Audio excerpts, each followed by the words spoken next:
Good evening, everyone. I'm starting today's class with journal presentation moderated by VKSA. These are set of three fundus images from three babies. If you could ask me one history to aid in the diagnosis of this disease process, what would it be? So most of us would like to know if there was a history of prematurity, and some of us want to know if there is a positive family history. So to answer that, all of them had a history of prematurity. And what if I told you that some had a family member with a similar fundus finding and all had mutations in known FEVR genes? Now, what do we think? With this background, let me introduce you to today's journal for discussion that was published in Hindawi Journal of Ophthalmology last year, titled Identification of Gene Mutations in Atypical Retinopathy of Prematurity Cases. Coming to the methods, it was a retrospective study on infants who presented with atypical ROP. The proband and their relatives underwent age-appropriate ophthalmic examination and imaging. Relatives with the FEVR or ROP-like fundus was considered as a positive family history. The disease severity was classified according to the ICROP guidelines, and fundus features of ROP patients with mutations were further analyzed. On the other hand, peripheral blood smear was collected from all family members, and they underwent next-generation sequencing genetic analysis on the 5 mutations most commonly associated with FEVR, that is the FZD4, LRP5, NDP, TSPAN12, and ZNF408. Previously reported mutations on the human gene mutation database were identified as pathogenic, and pathogenic mutations was subsequently further analyzed. Coming to the results, the bilateral involvement of 9 babies, that is 8 eyes, were included. The gestational age ranged between 28 to 36 weeks, and the birth weight ranged between 1,050 and 3,500 grams. To bring to your attention here, except for the first 2 babies, all had a gestational age more than 34 weeks and birth weight more than 2,000 grams, who are otherwise less likely to develop severe ROP. In fact, even the Chinese guidelines say of ROP screening is less than 34 weeks and 2,000 grams, and this literature is from a Chinese population. The most common mutation seen was the NDP gene and the LRP5 gene mutations in 3 patients each, followed by FZD4 in 2 patients and TSPAN12 in 1 patient. Of the 9 patients, 5 patients had a positive family history. 5 eyes had a stage 1 disease, 3 eyes had 4A disease, 4 eyes had 4B, and 6 eyes had stage 5 disease.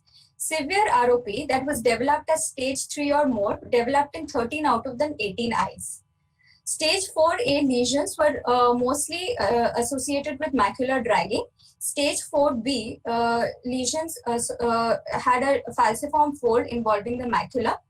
Stage 5 either had a funnel RD associated with a flat AC or had total retinal detachment with fibrosis and hemorrhage in front of the optic nerve.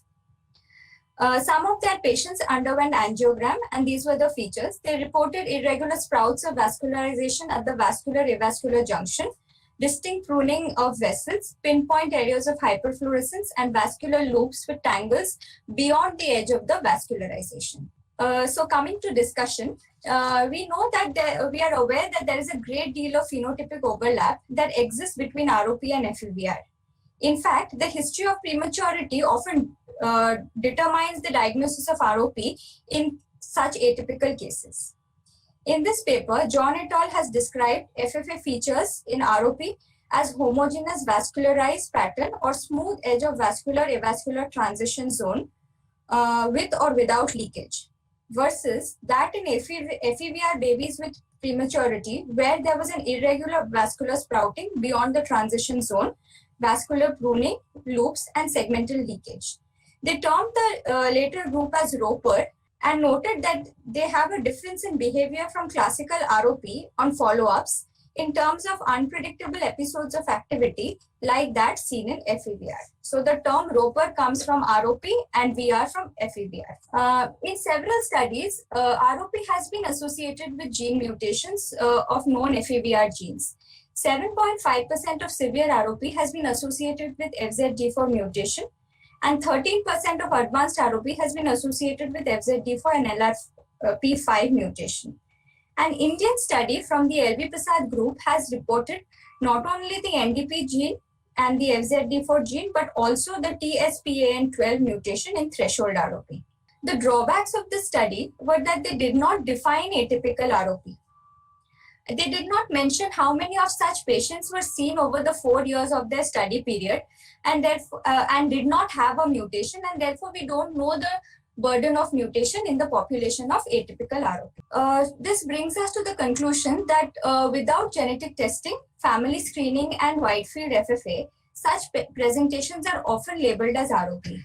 And we should suspect FEBR or underlying mutations in less premature babies with severe or atypical features apart from those showing the classical stages of ROP. To answer many questions, we need to understand the translational research in a better way. So coming to that, the complex process of retinal development can be divided into two phases, the vascular and the neuronal. It occurs parallelly, and it is seen, I have depicted it on the right side of the screen. The vascular development is biphasic. The vasculogenesis occurs between 14 and 21 weeks of gestation, where cells of the mesenchymal origin exit from the optic nerve to form cords and later develop a lumen. And this forms the major arcades.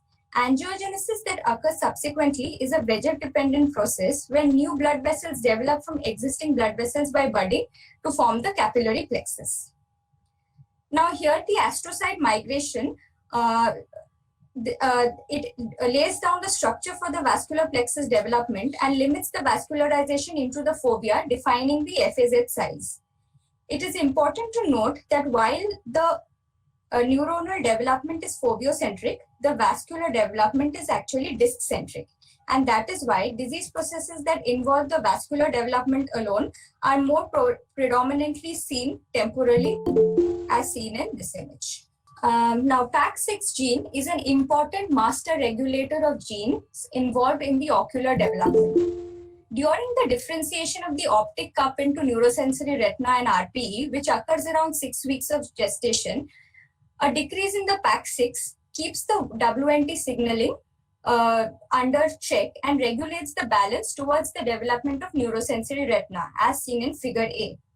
Now, animal model studies have shown that an increase in PAX6 causes this balance to change towards the RPE proliferation, as seen in figure B. Now, this WNT pathway and its associated gene mutations may be familiar to some of us with respect to the FEBR disease process. It is interesting to know that this WNT pathway suppression is needed in the initial stages of ocular development at the time of differentiation into the optic cup, like I explained, and later it needs to be stimulated by proteins such as the norine to allow transcription of growth proliferative factors that is required for vascular development. This suggests that while a late insult of this pathway gives rise to vascular anomalies such as FEBR, an insult that can occurs earlier can cause retinal degenesis, as seen in the Noory's disease, which has a significantly worse visual prognosis. The hyaloid vasculature starts to regress normally when the retinal vasculature starts to develop. Its persistence at birth is considered pathological. While VEGF is shown to maintain the hyaloid vasculature, WNT signaling has been identified to control its regression. In fact, in animal models, the NDP gene product has been seen necessary for the regression of the hyaloid. In humans, the NDP gene mutation has been associated with persistent fetal vasculature. Wide-field angiographic studies have highlighted fellow eye findings in unilateral persistent fetal vasculature, such as peripheral avascularity and leakage, abnormal circumferential vessels, supernumerary branching in the periphery, and abnormal vascular straightening, as seen in this image. Now, it is interesting to note that these features may be present in up to 76% of patients who were presumed to have unilateral disease. Coats disease is characterized by abnormal blood vessels in the form of telangiectasia with exudation with or without retinal detachment. And Coats disease is usually unilateral. Now, Coats disease is so synonymous with exudation that terms like Coats-like response are often used as a blanket term to denote exudation in many other disease pathologies such as retinitis pigmentosa, ROP, and morning glory disc anomaly. Two-thirds of the presumed unilateral Coats disease are now known to have fellow eye findings in the form of peripheral retinal non-perfusion areas. An NDP gene mutation has also been implicated in Coats disease. Morning glory disc anomaly is associated with PAX6 mutation, and therefore it is known to affect the disease process of hyaloid regression. Recently, studies have demonstrated peripheral avascular retina in 85% on wide field FFA in this study. Moreover, the ZNF408 mutation, which is a known FEVR mutation, has been reported in patients with morning glory disc with persistent fetal vasculature. Now, this is all from past literature. What is our clinical practice? We have seen many of these anomalies to commonly coexist. So this is a child with peripheral exudation where there was a fibrous stalk arising from the disc and attaching to the back of the lens. On REDCam FFA, there was peripheral avascularity and other peripheral vascular anomalies that were seen in both eyes. In the other case, this one, there was also a vascular stalk arising from the disc and attaching to the posterior lens capsule. And there was an associated retinal detachment with optic nerve coloboma that was seen after the fluid gas exchange. In this case, there was a morning glory disc anomaly with posterior persistent fetal vasculature and peripheral avascularity with vascular anomalies as seen in this arrow. So to sum it up, there exists the smoldering phenotypes of this disease are often accidentally discovered in the pediatric age group. REDCam and optosimaging are indispensable, and wide field FFA has added to our understanding of these disease processes. There exist overlapping features such as peripheral avascularity, neovascularization, telangiectasia, and exudation. Severe phenotypes present with retinal detachment with fraction or exudation, with or without a regmatogenous component. Advanced phenotypes of this disease, which require surgery, are often clinically indistinguishable. The sequelae include atrophic retina with pigmentation, falciform fold, with various degrees of peripheral fibrosis. Overlapping genes cause further dilemma. What we have realized is that we often believe more in classification of the disease rather than its unification. So now if we are convinced to carry out some more REDCam FFAs in our practice in pediatric age group, which I agree comes with its own set of risks, this is how we do it. We change the light source as shown with the green arrow. So that changes the excitation filter. Next, we insert a disc into the handpiece. That is the barrier filter. And on screen, we put the FA mode on, so that switches on the timer. Now, how do we calculate the dose of the fluorescein? It's a simple formula because here we are using the 20% fluorescein. We just need to know the body weight of the baby, 0.04 ml per kg of 20% fluorescein. There is a ready chart available in both our operation theaters. I think Arka will be talking more on adult wide field FFAs. So the food for thought is, does underlying mutation accentuate the severity of ROP, or prematurity influences the severity or the expressibility of FEVR in gene carrying probands? If that is true, we may need to lower the threshold for screening for ROP for members of such families. Thank you. So very nicely covered, Pooja. I think more important is for us to start carrying out a lot more genetic testing in these atypical ROP or Roper kind of anomalies that we see. So just going by history of prematurity is not enough. If we find something atypical, I think we should ask for more and more of genetic testing, and I personally believe that it is at the time of insult, while the retinal development is happening, the gene mutation that happens determines the phenotype eventually. So at what time point of retinal development the defect is taking place, it will determine the phenotype eventually. If anybody has any other comments. I just want to say one thing. Why can't a gene get suppressed because of the prematurity itself? I mean, the opposite way. A gene is not allowed to express because the child was born premature. Have a few comments on that. I think it's a very good question and a very good thought. So Pooja very well covered, and Pooja just touched on the Wnt pathway. So if you just I'll take 2 minutes to briefly tell what it is all about. You can have stimulators or Wnt ligands which attach to receptors which are determined by the LRP5 and the Frizzled gene. This activates the Wnt genes. Now, Wnt genes are almost 100 genes, which is why whenever you have a patient of FEVR or you have patients who show retinal vascular anomalies, you have multiple issues in those patients. Because Wnt pathway is not only necessary for retinal development, it is necessary for bone development. So, Chetan, if you remember one common patient we had who had osteopetrosis as well as vascular anomalies on the retina. Then we Yeah. have Williams syndrome, which has osteogenesis, which is bone maldevelopment, along with retinal issues, along with brain development, because hippocampus development is largely dependent on the Wnt pathway. So there are 100 genes which can be stimulated in this pathway, and the angiopoietic gene, the VEGF promoting gene are few of them. And the most scariest part is that the stimulator which stimulates the receptors of LRP5 and the Frizzled gene and the other genes can be anything. They are just glycoproteins.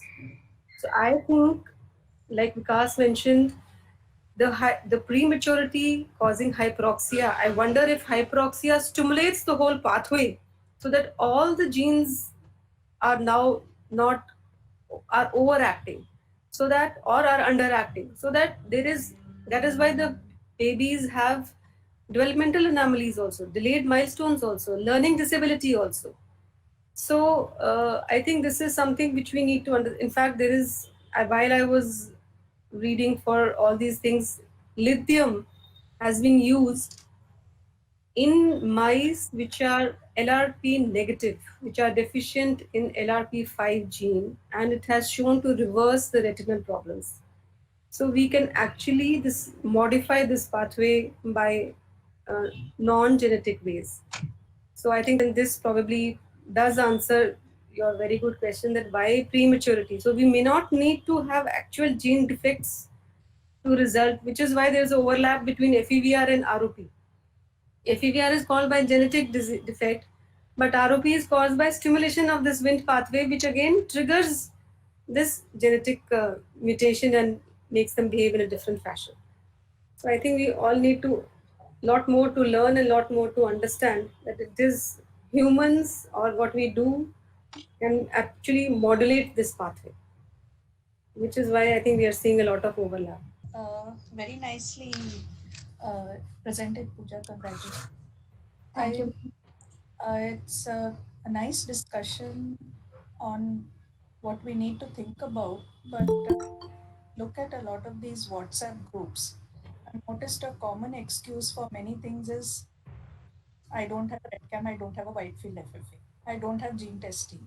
I think the bottom line for whoever's listening in on the meeting and is likely to be going out and practice in future, the most important thing is put the baby under anesthesia and examine with scleral depression till the bone. You may not have FFA, you may not have RedCam, but if you have a good indirect ophthalmoscopy, any of these children under anesthesia, examine both eyes with scleral depression, I'm sure we'll be able to find out a lot more things and apply our mind towards further investigation. I just wanted that message. Sometimes when we have these discussions, a lot of people go away with the impression that without that you can't do it. But I think a good peripheral evaluation is most important. So this Pooja, you have presented the article well, but you have given a few criticism and limitations of this article. But I feel there are a lot more limitations to this article that they have written. So first of all, it is not very clear about how they selected these babies. I mean, just 9 babies in some period of 4 years is too less, too less a number. So whether there is a selection bias in whatever they have, whichever babies they have selected is one a major doubt that I have. And second thing is, you cannot actually call these babies premature because most of them are nearly 36 weeks. So they generally we consider them as full term only. 36 weeks is not considered as preterm. So again, why they are calling this FEVR in preterm is a little bit I am not clear on that.